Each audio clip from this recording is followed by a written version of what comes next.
saya tidak pernah terpikir untuk jadi kepala dinas, Pak. Udah jadi kabid di tempat yang strategis saja sudah tidak pernah dimimpikan kan, karena dulu cita-cita saya itu tidak ingin jadi pejabat apapun, hanya ingin menjadi pegawai negeri aja gitu. Pak Presiden nanya saya lagi, benar cuman itu. Karena saya bisa perintah untuk kamu bisa jadi pegawai negeri, kamu bisa jadi pengusaha, nih begitu. Kamu juga bisa jadi politisi, kata beliau begitu. Saya ulang lagi jawaban bahwa saya pulangkan ke Kuningan, beri ruang untuk saya berkarya di daerah, membuat sebuah wadah yayasan pendidikan, saya bilangnya begitu. Saya lahir itu sudah dalam kondisi tidak melihat, bahwa anugerah dulu yang saya sesali, kenapa saya lahir buta, ternyata ada hikmat tersendiri memberikan ruang-ruang hidup saya yang nggak susah.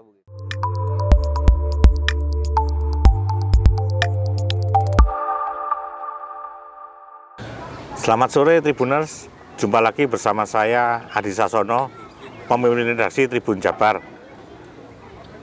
Saya sekarang sedang berada di sebuah tempat yang istimewa, yaitu Waduk Dharma di Kabupaten Kuningan. Tempatnya asik, sekarang sedang ramai dikunjungi wisatawan. Salah satu tempat tujuan wisata yang populer di Kabupaten Kuningan. Dan tentu saja saya sekarang bersama seorang sahabat, Kepala Dinas Pemuda dan Olahraga dan Pariwisata, Bapak Erlon Carlan. Selamat sore Pak Erlon. Sore Mas, Assalamualaikum Sampurasun. Sampai sehat ya Pak ya? Alhamdulillah. Oke. Bisa diceritakan sedikit tentang Waduk Dharma Pak? Jadi memang kita ini dianugerahi alam oleh Allah. Ini adalah skenario ilmu manusia zaman dulu lah, ketika penjajahan berada di Kuningan. Ternyata ya hari ini baru terasa hikmahnya. Jadi tidak selamanya penjajahan itu meninggalkan hal-hal yang menyengsarakan. Ternyata mereka meninggalkan tempat yang hari ini menjadi berkah. Jadi berkah lah gitu. Jadi ini menjadi destinasi wisata yang legendaris, Mas. Iya. Karena dengan keindahan alam, kemudian kebermanfaatannya bagi kawasan pertanian juga ini bermanfaat. Dia artinya bahwa kita di Kuningan ini punya destinasi wisata yang cukup legendaris lah, intinya begitu. Dan ini termasuk yang paling ngetop di Kuningan ya Pak? Ya hari ini memang wisata alam yang paling digemari oleh kunjungan wisatawan di luar Kuningan datang ke Kuningan. Oke. Termasuk pilihan pertama gitu kira-kira ya. Betul. Pak, kalau boleh tahu nanti kira-kira Waduk Dharma ini dikembangkan menjadi seperti apa, Pak? Jadi kan kalau secara administratif ini bertanggung jawab di bawah pemerintah Provinsi Jawa Barat, dan ini tercatat sebagai aset pemerintah Provinsi Jawa Barat. Tapi karena waduk ini juga berada di Kabupaten Kuningan, maka pemerintah dan masyarakat pertama sudah barang tentu merasakan kebermanfaatannya. Kedua punya rasa tanggung jawab untuk melestarikan kan begitu. Jadi kami di Dinas Pariwisata karena secara teknis menangani kepariwisataan diamanati oleh Pak Bupati untuk senantiasa berkoordinasi dengan pemerintah Provinsi Jawa Barat. Dalam hal ini karena ini sedang dikelola oleh PT Jaswita Jabar, ya. Untuk bagaimana bersama-sama ini dikembangkan dari sisi kepentingan Jawa Barat itu sendiri dan sisi kepentingan Kabupaten Kuningan itu sendiri. Jadi itu yang kita upayakan, Mas, koordinasi. Betul. Pak, Kuningan ini kan nantinya bakal dikembangkan sebagai kabupaten dengan kunjungan wisatawan yang gede gitu Pak ya? Iya. Nah, saya dengar minggu depan ya Pak ya, itu kan ada event gede di Kuningan Pak. Betul. Apa itu Pak? Jadi yang pertama Mas, saya ingin menceritakan bahwa Pak PJ Bupati, Pak AIP ini punya kebijakan di sektor kepariwisataan, maka merumuskan sejumlah skenario bagaimana pengembangan wisata ini dilakukan. Salah satunya mungkin kita dulu ya, ada event-event kecil di Kuningan, tapi tahun ini event itu menjadi skala prioritas dalam pengembangan pariwisataan. Ya, maka kita punya 23 kalender event lah begitu di Kabupaten 23 selama setahun 2024 ya, 24 ini. Dan salah satunya memang ada To The Linggarjati. Turut The Linggarjati. Nah, ini yang akan digelar pada tanggal 10-11 Agustus minggu depan. Ya. Ini adalah salah satu event dari 23 event begitu, Mas. Tur The Linggarjati itu sepeda, Pak ya? Betul, sepeda. Itu mengundang peserta dari mana aja, Pak? Jadi To The Linggarjati atau lebih dikenal dengan istilah TDL. TDL ya. Ini event ke-7 sebetulnya. Ke-7. Gelaran ke-7 lah ya. Jadi sudah 6 kali dilaksanakan. Dulu memang targetnya prestasi ya, dan sudah barang tentu pesertanya adalah penggemar sepeda dari seluruh Nusantara, bahkan ada dari mancanegara. Nah, tahun ini Pak PJ Bupati amanat bagaimana kalau To The Linggarjati ini juga menjadi sebuah event prestasi, tapi dikaitkan dengan kepentingan daya tarik wisata di Kabupaten Kuningan. Jadi artinya bahwa orang-orang yang datang ke TDL ini bukan hanya untuk bersepeda, tapi bagaimana menikmati juga keindahan pariwisata di Kabupaten Kuningan dari mulai alam, kuliner, sejarah, karena kita kan punya gedung perundingan Linggarjati, Ya, Mas. oke. Kemudian budaya, karena kita juga punya Paseban Tripanca Tunggal di Cigugur gitu. Oke. Ini juga menjadi support system daripada TDL gitu. Ini yang lebih penting sebetulnya. Efek dari penyelenggaraan TDL itu sendiri, peserta mengenal potensi wisata Kuningan secara utuh begitu. Oke. Nah, Pak, berarti tentunya ada event-event wisata yang dikaitkan dengan event sepeda itu, Pak, berarti, Pak ya? Ya, salah satunya kegiatan Dharma Sagara Festival yang Hari digelar tanggal 34 ini adalah bagian daripada Road to TDL. Road to TDL, oke. Bagaimana juga kita mempromosikan kepada pengunjung di Dharma Sagara Fest dari mulai Sabtu Minggu ini bahwa To The Linggarjati sebentar lagi akan digelar. Ini salah satunya bagaimana sinergisitas kolaborasi antar event dengan satu event yang lainnya begitu. Oke, Pak, berarti kan ini akan menjadi semacam tolok ukur TDL tahun ini, menjadi tolok ukur bagi TDL berikutnya, Pak ya? Ya, dengan harapan amanat Pak PJ Bupati itu bahwa TDL kali ini tuh akan menjadi pintu masuk kepada peningkatan kunjungan wisatawan ke Kabupaten Kuningan begitu. Targetnya sampai berapa, Pak? Nanti Di tahun ini kita menargetkan itu 3 juta sebetulnya. 3 juta. Nah, tetapi berdasarkan data dari BPS, satu semester pertama aja di 2024 ini sampai Juni kemarin itu sudah 3,4 juta wisatawan masuk ke Kuningan. Udah lewat berarti ya? Jadi udah lewat lah itu. Jadi berarti kira-kira akhir 2024 ya kita yakin 6 juta, gitu? 6 juta ya? optimis Oke, lah. Optimis lah, mantap. Nah, Tribuners,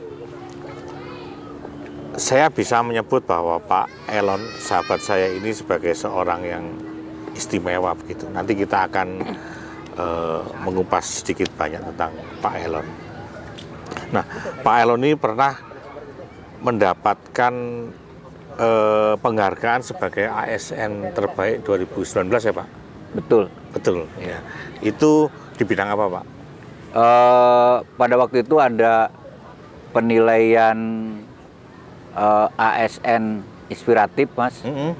Dari mulai tingkat kabupaten sampai tingkat provinsi pada level eselon 3 pada waktu itu. Eselon 3 waktu itu ya. Bapak menjabat sebagai Kepala Bidang Pendidikan Anak Usia Dini dan Pendidikan Masyarakat di Dinas Pendidikan Kebudayaan Kabupaten Kuningan pada waktu itu. Oke, ya. Ya, saya nggak nyangka karena BKD pada saat itu juga meminta saya turut serta lomba di ASN Pisah tingkat kabupaten itulah begitu. Oke. Ya, saya tidak tahu karena juri yang menilai kan begitu. Iya, ya. Saya lolos menjadi juara 1 tingkat kabupaten dan diikutsertakan ke tingkat provinsi pada waktu itu untuk bertarung dengan sesama eselon 3 dari 27 kabupaten kota dan SKPD di lingkup pemerintah Provinsi Jawa Barat begitu. Ya, seluruh rangkaian saya ikuti lah dengan optimis bahwa saya dengan segala kekurangan insya Allah juga harus mampu bersaing dengan teman-teman saya yang secara fisik itu normal lah, ya, begitu, okay, Mas. okay. Dan di akhir proses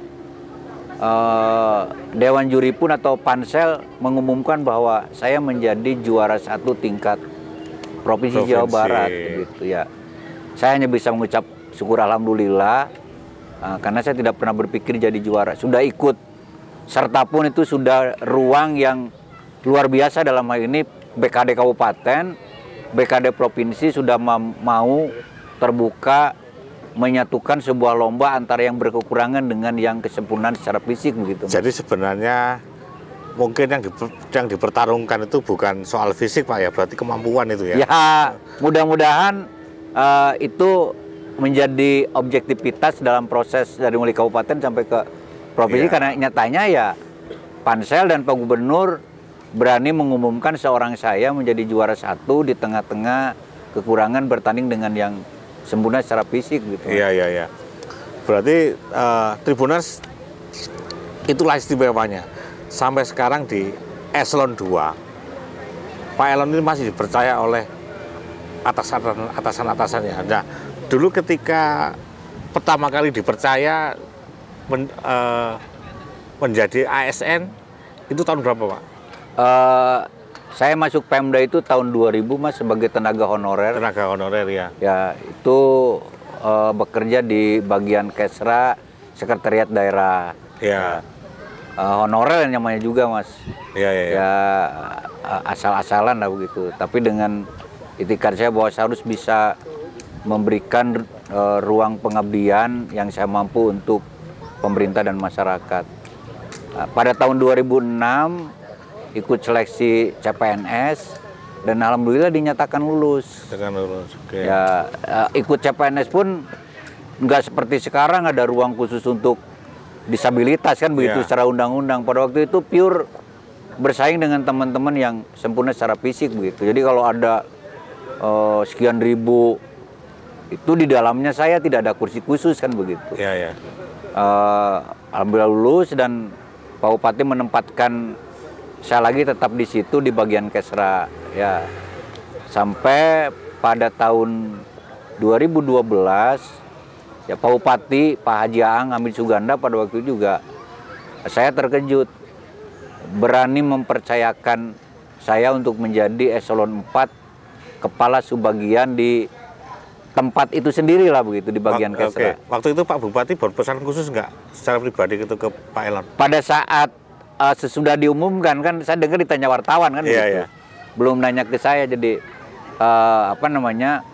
Pak Haji Ang itu bilang bahwa saya punya keyakinan seorang kan yang berkekurangan ini punya kelebihan, bahwa karya-karyanya sudah dibuktikan selama menjadi honorer CPNS, maka saya berani untuk mengangkat saudara Elon ini menjadi eselon 4. Itu kata Pak Bupati kan begitu. Iya. Ya saya cuman ya sudahlah, mungkin itu adalah kepercayaan pimpinan gitu. Karena Pak Bupati yang punya penilaian sehingga berani mengangkat saya di tengah-tengah ribuan orang juga yang ingin dapat jabatan kan. Iya. Dan nggak semua orang akan mendapatkan jabatan ini. Ya, gitu. nyatanya kan seperti itu. Iya. Nah kemudian selanjutnya Pak, cerita selanjutnya? Ya mengabdi di eselon 4 itu 5 tahun, 2012 sampai akhir 2016. Saya tidak nyangka lagi Desember 2016 Pak Bupatinya kan sudah Pak Haji Acep Iya.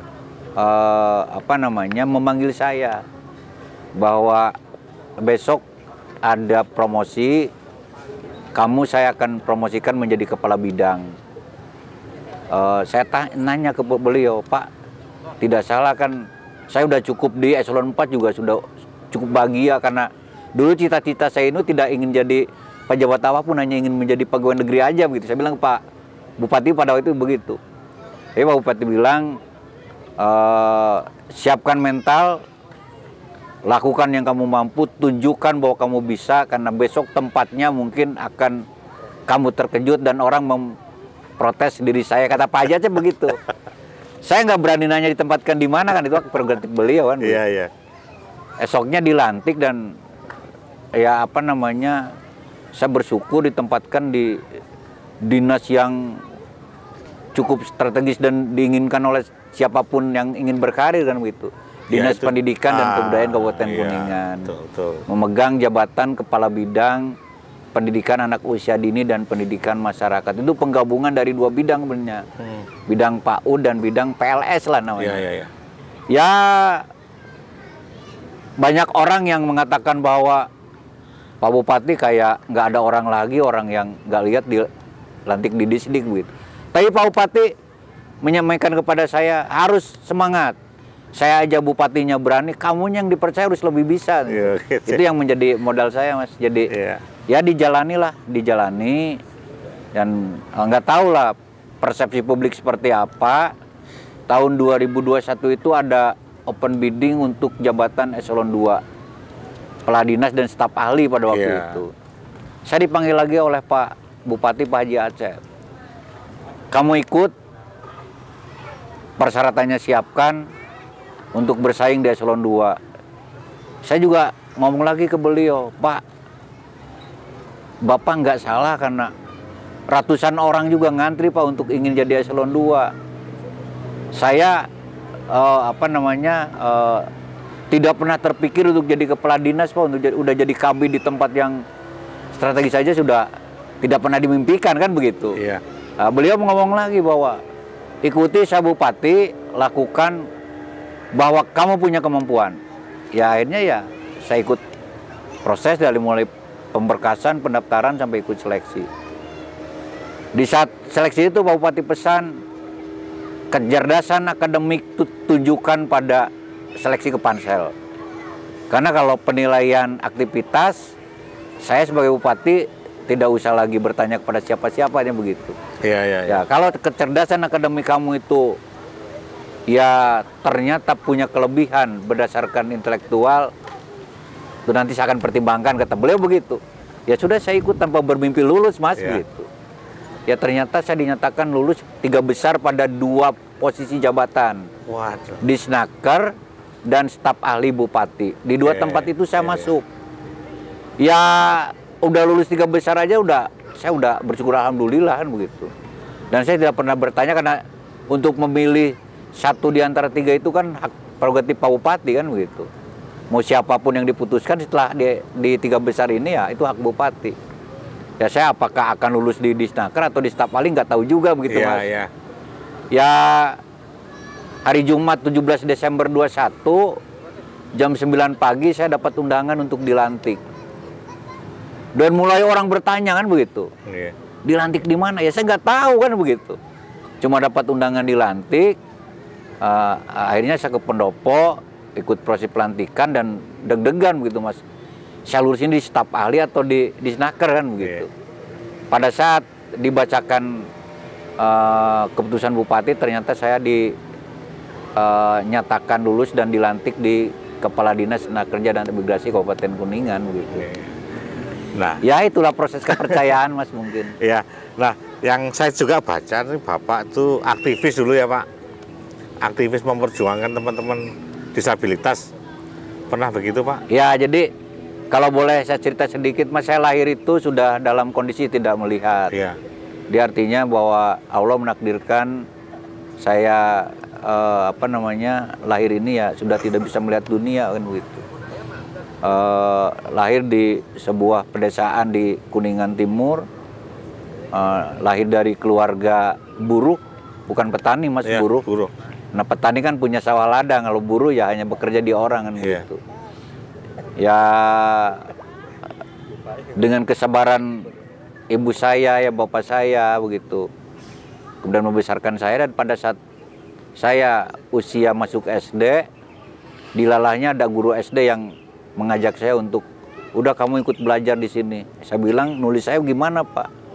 Atau si guru itu menyatakan bahwa ikut aja udah, mendengar, dan nanti kalau menghafal dibacakan oleh teman-teman, kalau ulangan ditanya langsung oleh guru, ikut saja. Ya saya ikut Mas, karena guru di situ memberi ruang untuk saya ikut berproses belajar di SD yang normal kan begitu. Iya. Ya awal-awal minder kan begitu. Iya. Awal-awal minder ya 1-2 bulan, tapi kesininya ternyata ya teman-teman juga Support. support ya, apa namanya, membacakan, mengajak bermain, ngajak cerita, ngajak apa. Dan alhamdulillah 6 tahun saya lalui Mas. Dengan selalu diumumkan kalau apa namanya, pembagian rapot saya berada di posisi juara kelas begitu. Keren. Ya itu adalah keberanian guru memutuskan sesuatu yang luar biasa kan begitu. Berarti Pak Elon ini ditempatkan di tempat yang orang-orangnya memberi kepercayaan penuh untuk Pak Elon itu ya? Ya artinya bahwa kalau dirunut Mas, perjalanan hari ini itu adalah perjalanan masa panjang. Saya selalu berada di ruang-ruang yang inklusif kan begitu ya. Iya, iya. Saya yang aneh berada di tengah-tengah yang situasinya umum, baik secara kondisi maupun secara ya fisik kan begitu. Iya. Dari mulai SD, kecuali SMP Mas saya ikut ke SLB. Ya tapi agak ini juga yang biasa saya inklusif bertemu dengan teman-teman yang normal di SLB dengan sesama itu juga saya agak apa namanya Mas ya? Malah jadi aneh. Aneh, yang udah biasa-biasa aja begitu. Jadi persaingannya biasa, situasinya biasa, itu di jenjang SMP saya Mas. SMA umum lagi. SMA umum lagi dan kuliah umum lagi sampai saya gelar doktoral begitu. Oke. Dan proses itu ternyata ya Allah sudah menggariskan bahwa saya ternyata menjadi pemimpin di tempat yang umum juga gitu Mas. Iya, iya, iya. Pak, boleh dong Pak cerita pengalaman jalanan Pak Elon apa namanya, yang memberikan punya kontribusi besar dalam menunjang karir Pak Elon.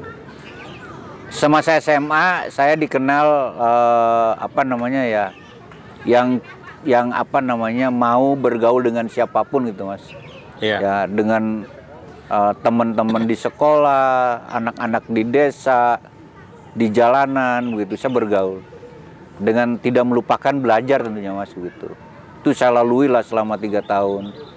Lulus SMA saya makin apa namanya ya, makin senang. Nggak bisa diam gitu ya, masih senang masuk ke organisasi. Dari organisasi keagamaan sampai ke organisasi kepemudaan saya ikut begitulah terus. Ya nggak tahu lah, pada tahun 94 Dinas Sosial Kabupaten itu manggil saya untuk ikut seleksi pemuda pelopor katanya Mas begitu. Pemuda pelopor tingkat kabupaten, dan katanya ada jenjang lanjutannya ke provinsi dan nasional begitu. Itu di seleksi pemuda pelopor itu apa namanya, banyak kriteria Mas. Saya disuruh mengikuti kriteria di bidang pembangunan kesejahteraan sosial. Saya tanya ke Pak Kadis Sosial pada waktu itu, Pak, apa ya yang saya miliki sehingga saya harus ikut seleksi ini? Kata Pak Kadis Sosial zaman itu, ya tahun 94 itu, ada persepsi publik yang nyampe ke Dinas Sosial bahwa sosok saya itu adalah inspiratif, bisa jadi motivator, kreatif, dan banyak karya yang diakui oleh masyarakat secara sosial lah begitu. Iya, iya. Ya oke Mas, kalau begitu ya Pak Kadis saya ikut. Ternyata memang seleksinya ada seleksi akademik, ada uji petik lapangan oleh tim itu begitu Mas. Ya saya ngikut aja lah begitu proses itu. Ya di akhir alhamdulillah saya dinyatakan lolos menjadi juara 1 tingkat kabupaten. Dan harus lanjut ke tingkat provinsi. Sama lah, ternyata ketemu juga teman-teman yang normal Mas. Tidak ada disabilitas yang ikut lomba itu, cuman saya kan gitu. Ya saya juga agak berpikir bahwa aduh, apa bisa saya ikut dengan yang teman-teman biasa ini kan gitu.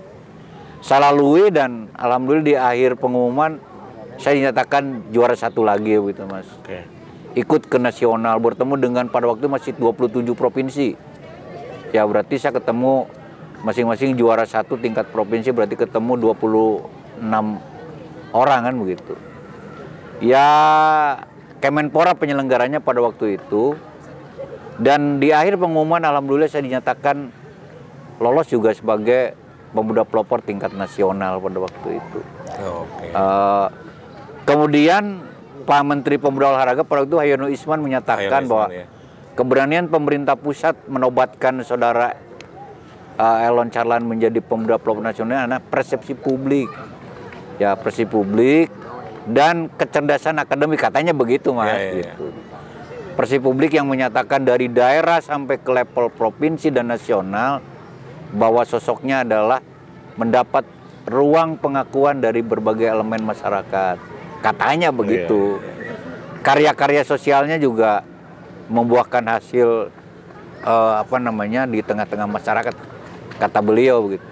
Kecerdasan akademik pun katanya tidak kalah dengan orang-orang yang sempurna secara fisik. Ya sudahlah, itu saya nikmati aja Mas. Pulang dari istana karena pada waktu itu Pak Presiden yang memberikan penghargaan, saya ditanya, kamu mau hadiah apa? Pertanyaan gitu Mas. Siapa itu yang nanya Pak? Presiden. Oh, Presiden. Ya. Saya akan perintahkan menteri-menteri saya ini untuk memberikan penghargaan kepada kamu. Ya, ini waktu Pak Presiden siapa? Pak Soeharto. Pak Soeharto. Ya, itu pada peringatan Sumpah Pemuda di Istora pada waktu itu. Saya hanya menjawab, Pak Presiden, saya ingin pulang lagi ke kampung, saya ingin punya sekolah, tempat-tempat latihan, paling tidak untuk ruang belajar dan berlatih bagi teman-teman disabilitas di Kuningan. Saya hanya bilang begitu. Pak Presiden nanya saya lagi, benar cuman itu. Karena saya bisa perintah untuk kamu bisa jadi pegawai negeri, kamu bisa jadi pengusaha, ini begitu. Kamu juga bisa jadi politisi, kata beliau begitu. Saya ulang lagi jawaban bahwa saya pulangkan ke Kuningan, beri ruang untuk saya berkarya di daerah, membuat sebuah wadah yayasan pendidikan, saya bilangnya begitu. Akhirnya dikasih gitu Pak? Ya pulang lah, ternyata yang namanya Presiden sudah merintah itu, ya kesempatan itu tidak usah dicari Mas. Iya, oke. Dari situ ruang kepercayaan dari publik itu ke saya makin selamiah makin meningkat, perhatian pemerintah pusat sampai ke daerah apalagi kan begitu. Jadi saya mau kemanapun nggak sulit lagi begitu Mas. Jadi ketika pencapaian demi pencapaian itu kemudian apakah juga kemudian menambahkan rasa percaya diri Pak Elon? Itu saya sama aja sama yang lain gitu. Yang membuat saya makin pede bahwa ternyata saya bisa. Bahwa anugerah dulu yang saya sesali kenapa saya lahir buta, ternyata ada hikmat tersendiri memberikan ruang-ruang hidup saya nggak susah begitu. Itu yang membuat saya makin pede Mas. Akhirnya saya menciptakan ruang-ruang gagasan itu terwujud, dari mulai saya bikin sekolah luar biasa, bikin tempat pelatihan di Kuningan begitu. Hanya setelah semua itu terwujud, Pak Bupati Kuningan pada waktu itu Pak Arifin malah meminta saya untuk ikut di pemerintahan. Walaupun statusnya masih tenaga honorer Mas. Ya saya yang namanya dipinta oleh Pak Bupati ya rakyatnya kan begitu ya. Walaupun dari sisi hidup mungkin saya udah bisa menghidupi diri saya sendiri dari kegiatan yang saya miliki ya begitu Mas. Ya pikir saya di yayasan direktur, saya di yayasan bisa mengatur anak buah tapi harus jadi tenaga honorer begitu. Pak Bupati menyampaikan pada saya bahwa kamu waktunya berada di ruang kebijakan yang kamu dulu tuntut di lapangan, kamu dengar di lapangan hari ini bahwa kamu harus bisa melayani masyarakat. Hanya di ruang kebijakan itulah kamu bisa melayani masyarakat secara regulatif, katanya begitu. Ya udahlah saya ikuti proses. Ternyata ya Allah sekali lagi bahwa sudah menggait hidup saya seperti itu. Dan ya dari mulai honorer, CPNS, PNS, kemudian eselon 4 dan hari ini menjadi eselon 2 dan katanya mungkin satu-satunya penyandang cacat tunanetra yang menjadi eselon 2 di Eselon Indonesia 2, gitu katanya. ya. Gitu. Mungkin jangan-jangan yang eselon 3 pun nggak ada juga itu ya. Ya, nggak tahu lah. Nggak tahu. Tahu, Iya, iya. ini kan kata Kementerian Pan-RB katanya. Iya, begitu. iya. Ya sudahlah, disyukuri aja Mas begitu. Pak, ini nggak tahu nih, mungkin apakah pertanyaan ini mengganggu atau tidak. Bapak ini ditempatkan di posisi-posisi yang kalau saya orang normal Pak ya, itu saya langsung punya visual itu. Kalau Bapak gimana? Pariwisata ini perlu warna-warni ini. Bapak nggak iri gitu Pak sama saya misalnya Pak? Jujur Mas, ketika Pak Bupati memutasi saya dari Dinas Tenaga Kerja ke Dinas Pemuda Olahraga Pariwisata itu agak merenung juga Mas gitu. Oh gitu. Karena kan tupoksi ini diperlukan oleh orang yang paling tidak sempurna secara penglihatan kan begitu. Iya, iya. Pemuda Olahraga Pariwisata ya. Tapi pada waktu itu Pak Bupati bahwa terima kepercayaan saya ini, tunjukkan kepada publik bahwa kamu bisa. Pak Acep tuh bilang begitu, bahwa kamu bisa. Ya sudah Pak, kalau Bapak mempercayai ya sudahlah, bismillah ya Mas. Iya. Walaupun nanti kecil jujur lah, bukan apa ya, agak bukan pesimis gitulah, agak berpikir bahwa aduh gimana kan soal sektor pariwisata juga perlu penglihatan. Mungkin kalau olahraga nggak begitu rumit ya Mas ya, Iya. gitu. Tapi pariwisata dengan kondisi alam, kondisi investasi begitu. Ya saya jalani aja Mas. Iya, iya. Ya nggak tahu lah publik sekarang mempersepsikan apa ke saya, tapi ya ternyata Pak Acep Lengser diganti oleh Pak PJ Bupati, artinya bahwa saya diberi ruang-ruang untuk lebih berkarya di sektor pemuda olahraga pariwisata di Kuningan ini. Iya, iya. Saya jalani aja Mas. Iya, iya. Dan yang penting nanti terbukti karyanya Pak ya. Ya itu yang nggak bisa saya bisa apa, karena kan itu persepsi publik dan pimpinan yang menilai kan begitu Mas. Iya, iya, iya. Jadi saya jalani aja sekarang lah. Gitu. Pak, ini pertanyaan terakhir Pak, karena Bapak punya pesan apa kepada teman-teman disabilitas? Mangga Pak, silakan Pak. Kalau bagi saya sebetulnya ingin mengajak teman-teman dimanapun berada lah begitu ya. Pertama adalah syukuri bahwa tidak ada ciptaan Tuhan ini yang tanpa tujuan. Iya. Ya mesti ada tujuan. Itu yang pertama. Yang kedua, jangan tanya yang hilang dalam fisik kita, tetapi manfaatkan yang ada dan lebih dalam fisik kita ini. Dia artinya kalau saya tidak melihat, jangan tanya kenapa saya lahir tidak melihat begitu. Tapi karena masih ada indera yang lain begitu. Saya mengajak teman-teman disabilitas itu ya manfaatkan yang Allah berikan dari sisi kekurangan kita itu untuk bisa menjadi lebih. Yang ketiga, jangan selalu nuntut untuk dikasihani, tetapi tuntutlah ruang-ruang untuk bisa memberikan kesempatan pada kita berkarya. Mungkin 3 pesan itu dari saya kepada sahabat-sahabat saya dimanapun berada Mas. Teman-teman Tribun, para pemirsa Tribuners, itu tadi bincang-bincang saya dengan Pak Elon Carlan, Kepala Dinas Pemuda Olahraga dan Pariwisata Kabupaten Kuningan. Nah, sangat inspiratif dan beliau ini saya kira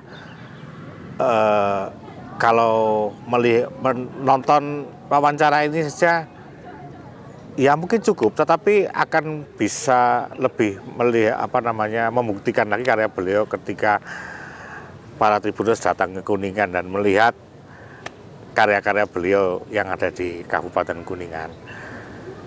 Begitu, sampai jumpa pada wawancara berikutnya, tentu saja dengan tokoh yang tidak kalah inspiratif buat kita semua. Pak Elon, terima kasih banyak Pak Elon. Terima kasih Mas. Assalamualaikum warahmatullahi wabarakatuh. Waalaikumsalam.